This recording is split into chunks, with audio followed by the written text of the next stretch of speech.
What's going on, guys? Chuck and Chris. back here, and today this is something he wanted to do. He wanted to get on and discuss a movie we just recently saw. Not the first time. This is actually his second viewing, and is showing what it is. It is Spider-Man No Way Home. The third in the Marvel Cinematic Universe Spider-Man films, which I'm sure if you're watching this, you already know that. But this was actually his second time watching it. We bought a Blu-ray, and it was the first Spider-Man film he actually saw. And we took him to the theater to see it. So he went in completely blind with no clue of any Spider-Man film prior to that. I mean, maybe some hints here and there, but not really knowing anything. Yeah. And what was, just to go back if you can, what was your impression of seeing the film the first time in the theater? Oh, I was just fascinated by it. Okay. How so?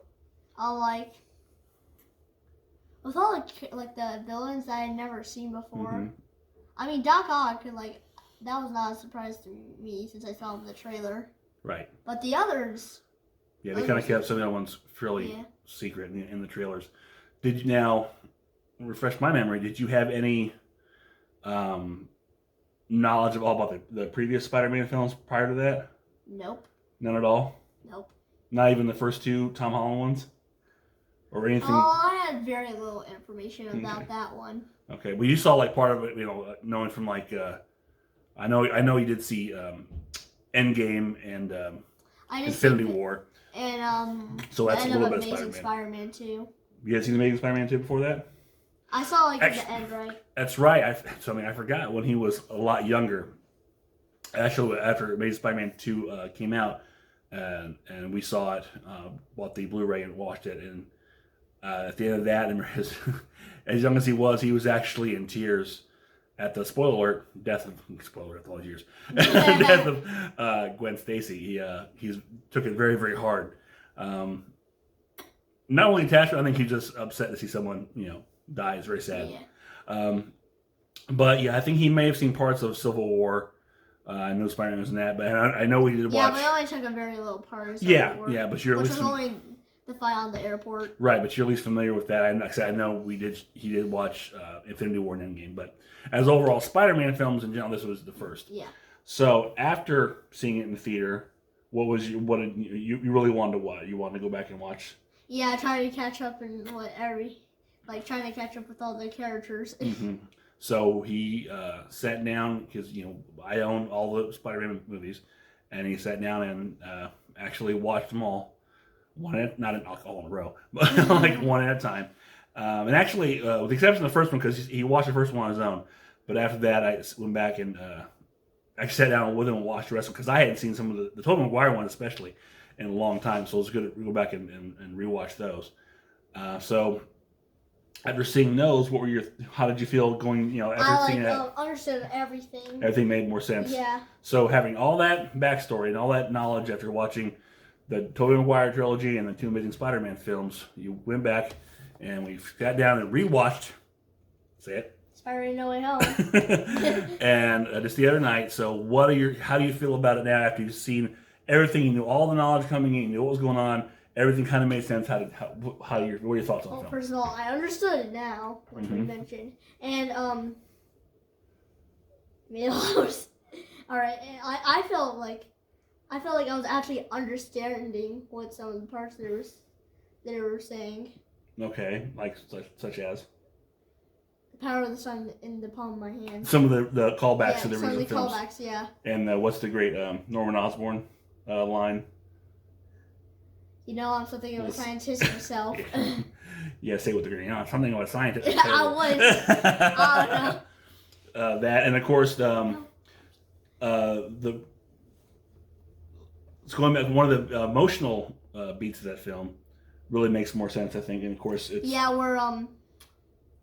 where the Andrew Garfield Spider-Man saves MJ from falling. It's similar to how Gwen Stacy fell and he failed to saving her. Right, and it's kind of like a nice little wrap of his story arc, and knowing that it has a lot more emotional ways, because I'm sure you watching it the first time, wonder why he's so upset. It's everything is so emotional. Now it makes more sense. Of course, like I said, you had seen that before, but you too young when you blocked it out. Yeah. But as a whole, no, what you like about the movie? Just as the movie itself, not necessarily tying in, but just as by itself, what did you enjoy about No Way Home? Well, after watching all the films, after watching all the films before this one, I really enjoyed the callbacks to Okay, but I mean, movies, but I felt and then I liked how the villains came back. okay. Is there anything about this movie by itself, not necessarily callbacks or anything but just something about that you really liked, or just as a standalone movie? For it being my first Spider-Man movie, it really got me into Spider-Man. Yes, it did. I mean, after that, he was totally Spider-Man. Kind of like how it was in our Ghost of the Abyss video when I found out about Titanic. Yeah. Yeah. As I said, he went back and watched that, and we actually, I got the Spider-Man video game was actually on sale in the PlayStation Store, so he bought that, and he just ran through that in a week. Actually, probably less time than that. He was just nonstop. So yeah, he was all in on Spider-Man, and he's still playing to this day. Yeah. Myself, I really like this. Is probably one of my, I don't know. It's my favorite. It's probably my favorite Spider-Man film. And I don't have any bad Spider-Man film. A lot of people don't like Spider-Man 3. I enjoy Spider-Man 3. It's the weakest probably of all these Spider-Man films. I probably because I'm young, I really don't understand how they hate it. But you did tell me probably because of how many. Well, the one of the biggest problems is that because you put too much into it in a sense. You you squeeze and you've got Sandman. You're shoehorning Venom in there, and Venom should be a whole movie himself because he's such a complex thing. But you Sandman, you got Venom in there, and of course then you're also throwing in the whole finished story arc with Harry as the new Goblin. So you got in essence, it's really too much. It probably been spread out a little more. And I don't think Sam Raimi wanted to do Venom. I think that was kind of a studio push to do that. A lot of people don't like the emo Peter Parker, the dancing. I think it's became a meme now. Yeah, it's one of those things. I mean, but you're good. You're not jaded, so you just like it on its own merits, and it's fun. I mean, I enjoy it too. Like I said, it's not. I think of the Tobey Maguire ones, my personal favorite is probably Spider-Man 2. I really like Spider-Man 2 a lot because I like Alfred Molina. He's a great Doc Ock. And it really shows in No Way Home. It was good to see him come back. Actually, especially him and Willem Dafoe, to get to come back after all these years, 20-some years, about 20 years, coming back to do these parts again and pick up right where they left off and just really nail them. It was really a lot of fun to watch. And also to see Jamie Foxx, who was in Amazing Spider-Man 2, who really, I think, got... I don't know. I want to say dealt a bad hand. He did what he could with what he had, but he really got redemption with the way his character is portrayed in No Way Home as opposed to Amazing Spider-Man 2. I think it's much better characterization. So it's good to see that. Now the other two villains in this film, I don't even know if the actors were there for the filming. To be honest, because not to mention that mostly almost the entire practically the entire movie. In the entire movie, Sandman is actually just himself, practically. Yeah. Well, both him and the Lizard are they're CG characters. They're they're all also just their villain counterparts. Yeah, that's what I'm saying. They're strictly I'm saying they're the CG characters the whole movie. It's not until the end that Thomas Hayden Church's image shows up. I mean, obviously it's his silhouette, if you will, as Sandman, but until the end, spoiler alert, when you actually see Thomas Hayden Church's face, and I don't even know if that's really him or just maybe it could have been an image from a Spider-Man 3 they just took and put in there. Same thing with what's his Rife Ifans. Spider-Man 3.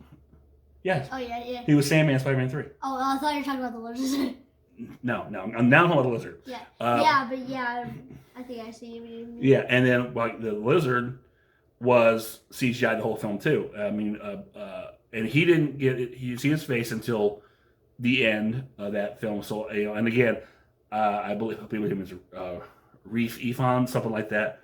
I think it could have been just reused footage or unused footage from Amazing Spider-Man. For all I know, because I don't think they were actually I mean, voice-wise, they probably were. They probably did record their dialogue. Obviously, Thomas Hayden Church did. But like in the special features, the only actor they talk to villain-wise are Willem Dafoe, Alfred Molina, and Jamie Foxx, who actually had the bigger parts. Yeah. So I don't really think that those other two were, which were side villains really, but I don't think the actors were actually there for the film. We're kind of on a tangent on that. What do you think about seeing all of Spider-Man together, especially after you've seen all? What were your thoughts the first time when you saw all the Spider-Man? Because you had no clue. I just trying to adjust, trying to understand what everything. Because some callbacks, and then you kind of pointed that out to me. Well, correct me if I'm wrong. Going into the film, you had no idea there were going to be 3 different Spider-Man, right? The first time you saw the film. Actually, yeah, I do. You did. Yeah, because I guess we Relax, you're okay. Yeah, in the trailer, there's 3. No, they're not. Two. No. There was only one Spider-Man in the trailer. They edited out the other 2 Spider-Man because they wanted to keep it a secret. Go back and watch the trailer for everybody. Even see where they all attack everybody. You see one Spider-Man gets all the villains. They digitally erased Tobey Maguire and Andrew Garfield in the trailer, so no one would know that if there were the other 2, it was the biggest secret I think I know because you said that all of them from the live action films are coming, and then I looked back at those, and then I remembered who acted those. Mm-hmm. So yeah, that's how I. Well, to give you again, I don't know because obviously you don't follow the gossip, and good for you because you don't want to do that. But the inclusion of the other 2 Spider-Men was the worst kept secret ever. Because Marvel tried to keep it as much a secret as possible, and Andrew Garfield, to the point he didn't. Every time he talked about, he denied it, and up until the movie came out, denied that he was in this movie. Everyone hounded him, and there was secret footage that was stolen or leaked of them on the Statue of Liberty set, and all that. But it was a big signal, and even like I said, the trailers came out, and they digitally erased them from some of the scenes. People noticed a scene where, like I said, the big one was when they all have the 3 Spider-Man come after the villains. In a trailer, you go back and watch the trailer. Really, it's the 3 of them against all the villains. But in the trailer, it's just Tom Holland against the rest of them. But you see Lizard all of a sudden get kicked backward by an invisible man because it's where I think Andrew Garfield Spider-Man kicks him in the film, but he's erased, so Lizard just takes a punch from nobody. And that was kind of giveaway. Everybody's like, "Oh, look at that! That's obviously digitally erased." Because Marvel's known for that in the trailers too, change stuff up to keep secrets or put in different footage. But it was supposed to be a big secret, to have all these back. It didn't really go well. No, and it's hard to keep secrets on the internet these days. I mean, back if this was, 20 years ago, they might have pulled it off. Of course, they might not have had the money or technology to do this and hit the same ambitions of film 20 years ago. So then, what did you think about Doctor Strange? He's kind of a side character, but he's kind of a side character in the movie, but he does kind of help in the ending of the movie, though. Mm-hmm. And you don't know a whole lot about Doctor Strange because you haven't seen. I haven't seen. He really hasn't seen any of the Marvel movies, honestly. So. I've only seen Endgame. You've seen the 2 big ones, yeah. Endgame, Infinity War, yeah. And then the Spider-Man films. Yeah. Well, maybe sometime we ought to sit down and have you watch all 20-some Marvel films and just get your reaction to that. What did you think about that? It's a lot. Yeah, but they're fun. They're enjoyable.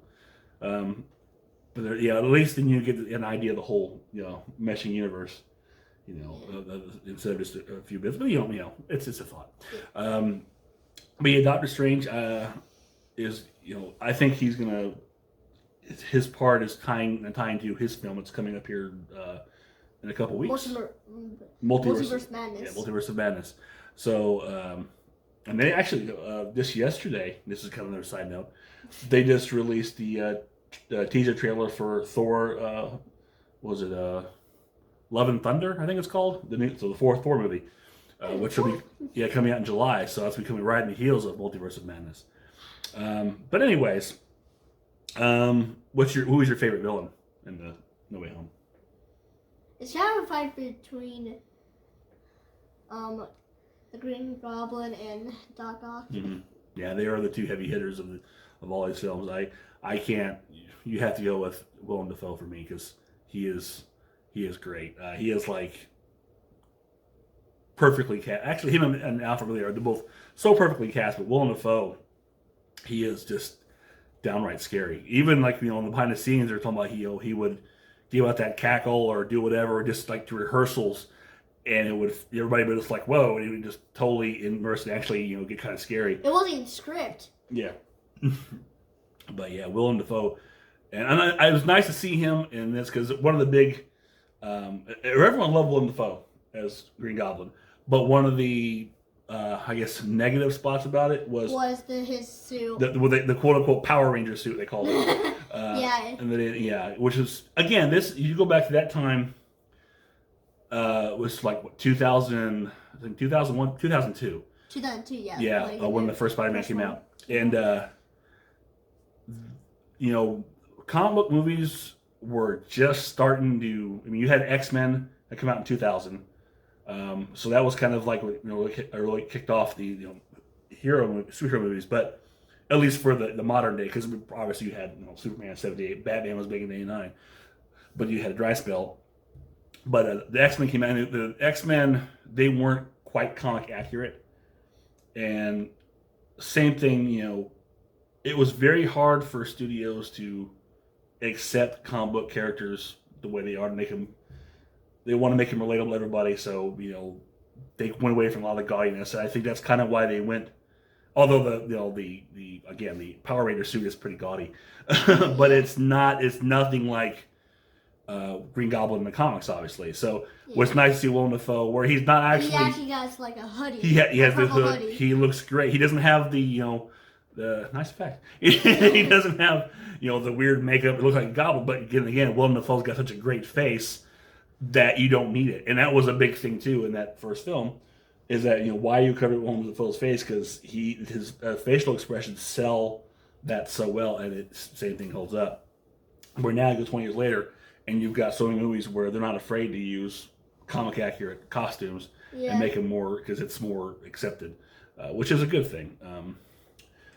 Okay, so then, big question: who is your favorite Spider-Man?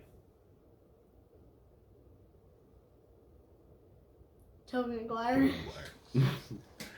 And why?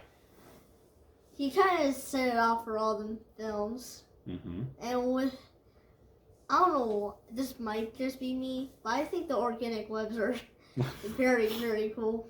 That was a unique touch, because obviously it's not comic accurate again. That's kind of. Actually, I think it might have been a Sam Raimi touch. Do you know what else Sam Raimi, who directed the Spider-Man trilogy? You know what else he's known for? By any chance? No. You ever heard of the Evil Dead? You haven't? No. I'm sure he has. He doesn't remember because he knows. I probably heard of it. But... Well, it's one of his most famous movies, a horror film. He actually did the whole Evil Dead 2, Army of Darkness. He's done other stuff too, but that's like one of his most famous films. It's a cult classic. It's for the Book of the Dead, Necronomicon. I have it over there. I have to check it out sometime. Also, fun fact, did you know that Tobey Maguire, the Sam Raimi trilogy, Tobey Maguire was originally going to have mechanical web shooters? There's actually a deleted scene with him inventing the mechanical web shooters and using them. And you can actually connect it with him using his organic web shooters. Where'd you see that at? Is off YouTube? Yeah, but Okay. it was deleted scene. No, I'm fine. I Yeah. even checked it. No, Yeah. because I haven't, I haven't seen if it's, was any deleted scenes on that DVD for that. Because I don't remember. Again, this is my point. He just went in heavy on the research of that, which gives the point on the bonus features on this, which there are plenty. There's like a whole feature length amount of bonus features on this disc. There are no deleted scenes, however, which is kind of surprising. I figured there'd be a few deleted scenes, but there's no deleted scenes.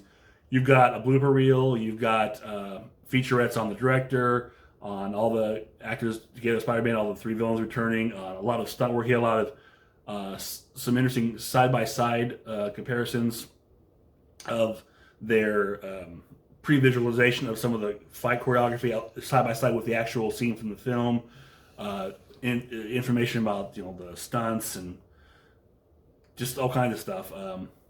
So there's a plethora. You say that? Can you say it with me? A plethora of bonus stuff on here. There's a weird one on here with Jacob Batalon. I can't pronounce it. Ned and Tom Holland doing a lie detector test. For some reason, there's a couple J. Jonah Jameson snippets from the Daily Bugle, which are kind of funny. But again, no deleted scenes. But there's a lot of cool stuff on here. Definitely, the disc is definitely worth checking out. Again, this is 4K. Doesn't mean anything else. We have a 4K player, but the Blu-ray looks awesome and it sounded great. There's something else I was going to say, and it just blew my mind. That's okay. That's okay. Anything else you want to add? I put these hard questions to him, and this is what happens. His brain lost. No, I'm like trying to think like, all right, what else to say? I already explained like so many things. Anything else that sticks out to you that you really liked? Any particular scene is your favorite scene, or?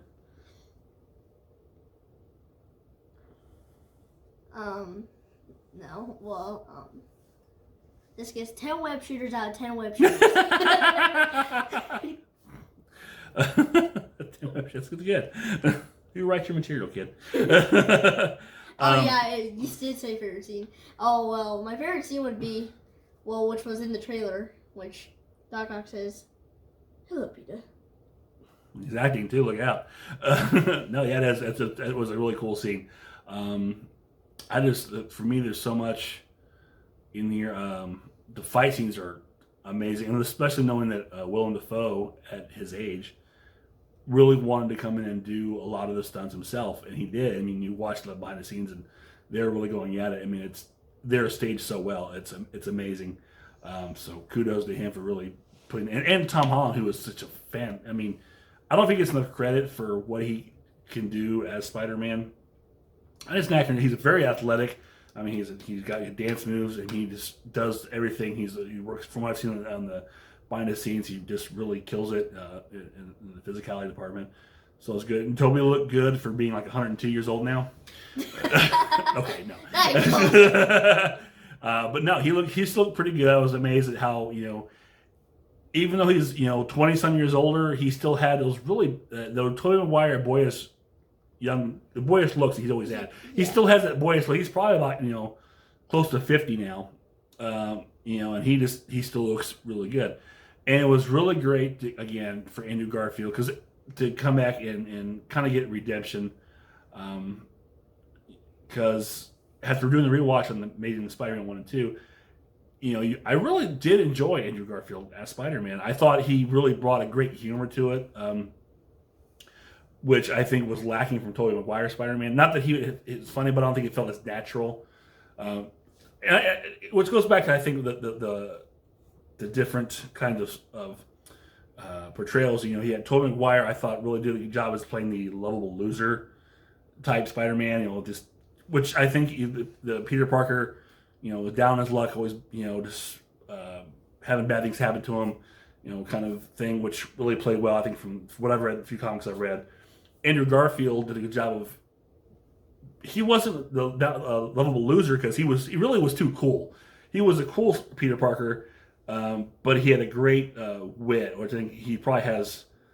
I don't know. I felt his comedic wit was the best of all three. And then Tom Holland, kind of played a nice mixture of both in a sense. He has some, you know, I don't think really, actually he doesn't really have the comedic wit, but he does have the the the Peter Parker who's kind of what's the one I'm looking for? Down on his not down on his luck, but just poor Peter. Things are always bad happening to him, and he also has the boy. He's the first one that feels like a kid, whereas Spider-Man is supposed to be a teenager, a high school kid, and Toby real or excuse me, Tom really pulls that off again with his. And Tom is like I think when he started he was still like 19, 20, but he really pulls off the young very well. He's more believable as saying he's a 16, 17-year-old kid, a sophomore in high school. For Spider-Man Homecoming, and so I think that really helps. And the three of them together, I think actually the three of them together in the film was probably the highlight for some of the. There's a lot of great scenes, especially the recreation of like the famous beam in the lab where they're like, oh, we Peter, I'm here. They're all pointing to each other. Yeah, that one. Yeah, and then the nice little like brotherly chats up on the. Brotherly chat up on the Statue of Liberty, where Andrew cracks Toby's back, and they talk about the organic web shooters and all the villains they face, and the affirmation I guess that Toby's giving to Andrew was like, hey, you're amazing, you're amazing. Which I thought was great because he is the amazing Spider-Man. Amazing Spider-Man. Yeah. So all those were great touches. I really liked that a lot. Okay, we're about almost 30 minutes into this, and he's already given it 10 web shooters out of 10 web shooters, and I'm gonna agree. It's 10 web shooters. So that is our thoughts on Spider-Man No Way Home. Well, Chris's thoughts on Spider-Man No Way Home. I'm gonna ask you one more time. Do you have any more thoughts? Any plucking more thoughts out of your suits? Do what? The suits. The suits. Of each movie. Okay. So I gotta be honest. My least favorite suits for like every movie would be the Amazing Spider-Man 1. It isn't like the problem. Problem is with the lenses being like a darkish goldish, and with the handing be a bit weird with the colors like blue like right here, and then red like across from this part, and I'm like glad they kind of fixed that in the second Amazing Spider-Man. Okay. And my favorite suit would be the Sam Raimi suit. The Tobey Maguire suit. Tobey Maguire suit. What we liked about that suit? It's because of the webbing being kind of like the raised webbing, the way it's raised up. Yeah. Yeah. A lot of people like this, and it is a really good suit. I was not the biggest fan of the Amazing Spider-Man suit either. I think it was a little too dark. The colors were very dark, and also the eyes always because they were way too wide for me. That's probably my biggest complaint. What I didn't like about the Tom Holland one was how they made the eyes, being it was Stark Tech, they made the eyes be able to open wide and actually show expression, which is kind of a neat thing. And some of the suit designs, I think that the MCU Spider-Man probably had way too many costumes. Obviously because of nanotech, Stark technology, all that. Yeah. Yeah, you got some. Yeah, we don't need to go through them all, but yeah, but he had all the Stark tech, so he can the Stark suit, the Iron Spider suit and all this other thing with then the hybrid suit, which actually brings the point. You didn't really hear you don't hear Karen in like the first in Spider-Man Homecoming. You never got to hear her again. The voice in this suit. Oh yeah. Yeah, played by Jennifer Connelly, by the way. So I was kind of missing that.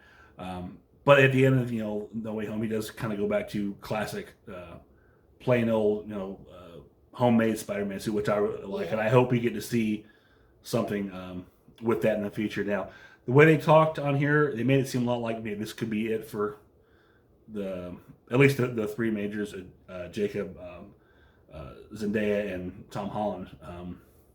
But I don't think that'll be the case. I mean, I don't know. There's obviously you've got this they tease Venom in some way, and of course there's the Morbius thing. I think obviously had crossovers, which I have not seen yet. I'm just going by what the trailers and from reviews I've heard. It's not very good, but so interesting to see if I think Sony is trying to do some kind of Spider-Man universe with their in. So I don't know if there'll be more Spider-Man in the MCU, but who knows? Maybe they won't. Maybe you know what they could do with the Multiverse of Madness.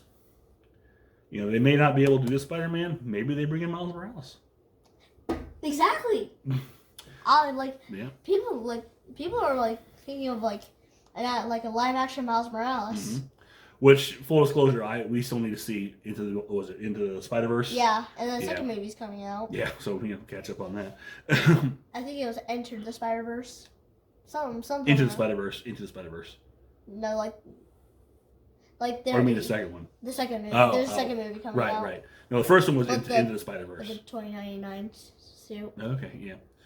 But yeah, and I have to, because it's funny, we go on YouTube and see a lot of stuff. I've seen a lot of